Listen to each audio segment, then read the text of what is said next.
네, 사랑하는 우리 계명교회 청년 모든 여러분들 반갑습니다. 말씀을 바로 좀 살펴보죠. 출애굽기 힘들죠. 이게 읽을 양이 좀 많아서 되게 힘들 수 있는데 지금 좀 고생하면 뒤에 광명이 있으니 좀 견뎌 주십사 하는 어떤 마음이 좀 있습니다. 오늘 이제 목요일 파트를 볼 텐데 오늘은 이제 10계명 파트를 한번 보고자 합니다. 그러니까 10계명을 한번 보는데 출애굽기 20장이에요. 여러분들 이게 언약적으로도 굉장히 중요할 것 같은데 우리에게 되게 유명해서 그러니까 우리에게 이게 이제 데칼로그라고 하거든요. 그러니까 여러분 우리에게 보통 이게 이제 10가지 명령 뭐 이런 의미가 강한데 사실 이제 여러분도 그렇고 많은 현대인들이 사실은 명령이라는 개념에 그다지 익숙치 않습니다. 그러니까 우리한테는 명령은 사실 불편하게 하는 것들이고 명령은 사실 우리를 어렵게 하는 것들이죠. 그러니까 여러분 지금 스토리를 좀 살펴볼 필요가 있는데 그거 이제 내용을 좀 들어가서 보도록 하죠. 중요한 구절은 1, 2절에 다 내포되어 있다고 생각합니다.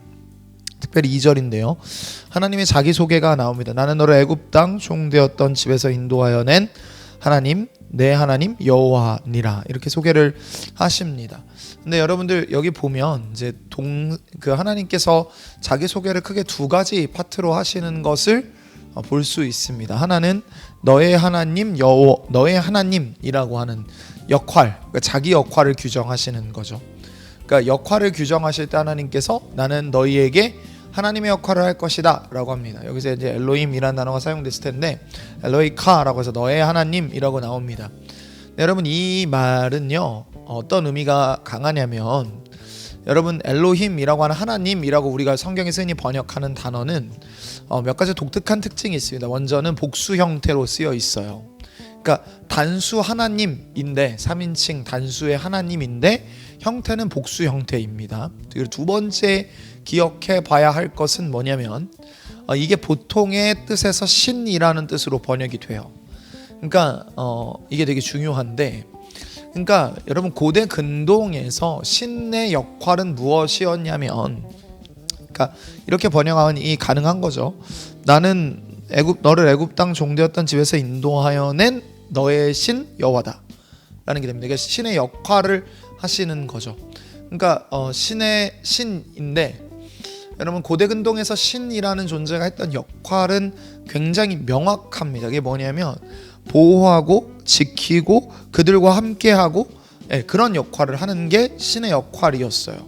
그래서 고대 근동에서 전쟁이 일어났다 만약에 이러면 신들의 전쟁으로 이해가 되었고 다니엘서를 여러분이 좀 보면 이해가 되겠지만 누가 만약에 이기면 적국에 있는 신상을 가져다가 이렇게 우리 신에게 승전 제물로 이렇게 바치는 경우가 있었습니다. 그러니까 그럴 정도로 고대 근동에서 신의 역할은 분명했어요. 지켜주고 보호해주는 어떤 역할을 하는 거였습니다. 자, 그러니까 하나님께서 지금 자기의 역할을 어떻게 규정하셨냐면 이스라엘을 위해 싸우시는 신의 역할을 하시겠다라고 규정을 하시는 거죠. 그리고 하나님께서 뒤에 10가지 명령이라고 나오는 데칼로그라고 하는 이건 10가지 말에 가까운데 하나님과 이스라엘 사이에 사랑하고 사랑받는 하나님이 그들을 특별히 여기시고 그들이 하나님께 특별한 존재가 되는 그 언약 관계를 유지하기 위한 기초가 되는 10가지를 알려주십니다. 여러분 그러니까 뜬금없이 명령이 주어진 게 아니라는 거예요. 그러니까 여러분들 어떤 명령이 있었기 때문에 어떤 히스토리가 있었기 때문에 이 명령이 가능하냐면 하나님과 이스라엘이 함께 걸어온 시간이 있었기 때문입니다. 하나님께서 이스라엘의 3장에 보면 하나님이 이스라엘의 기도에 신실하게 반응하셨고 그 다음에 보면 어떤 일이 나오죠? 하나님께서 이스라엘 기도에 신실하게 반응하실 뿐 아니라 직접 일하시죠. 그래서 하나님이 이스라엘을 구원해내시고 홍해의 길로 인도하시고 홍해를 가르시고 만나와 메추라기로 먹이시고 물이 없다 하니 물을 내시고 마라의 쓴물을 단물로 바꾸시고 반석에서 물이 나게 하시면서 지금 시내산까지 인도하셨어요. 그리고 앞으로도 모든 여정을 지키시고 가나안 땅까지 인도하겠다고 약속하시고 여러분 신명기에 보면 알겠지만 땅을 이미 그들의 것으로 확정된 지은 상태에서 그러니까 이미 땅을 정복한 것처럼 막 하나님이 명령하시는 부분들이 나와요. 그러니까 하나님은 그들을 신실하게 인도하시겠다는 계획이 있는 분이라는 거죠. 네, 그런 분이세요.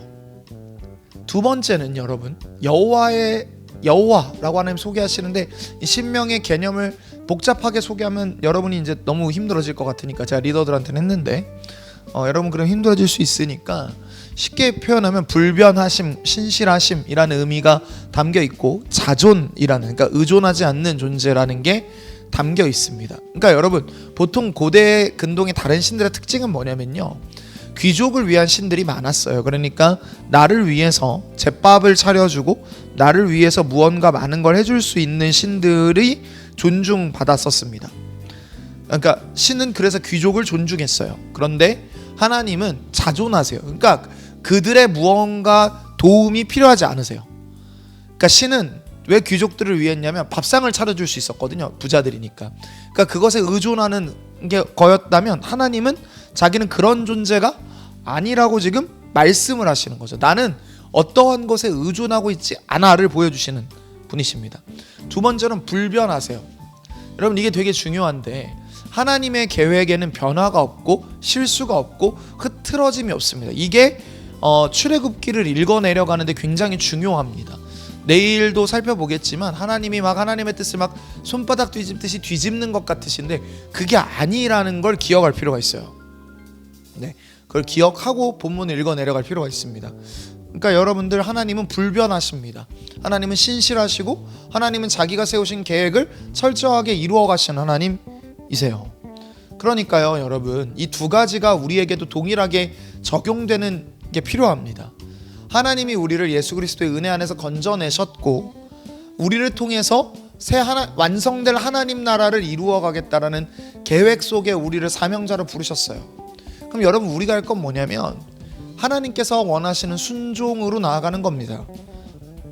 그 안에서 순종하는 거예요. 여러분, 나를 지금까지 이끄신 하나님, 또 나를 이끄실 하나님을 믿음으로 순종하는 겁니다.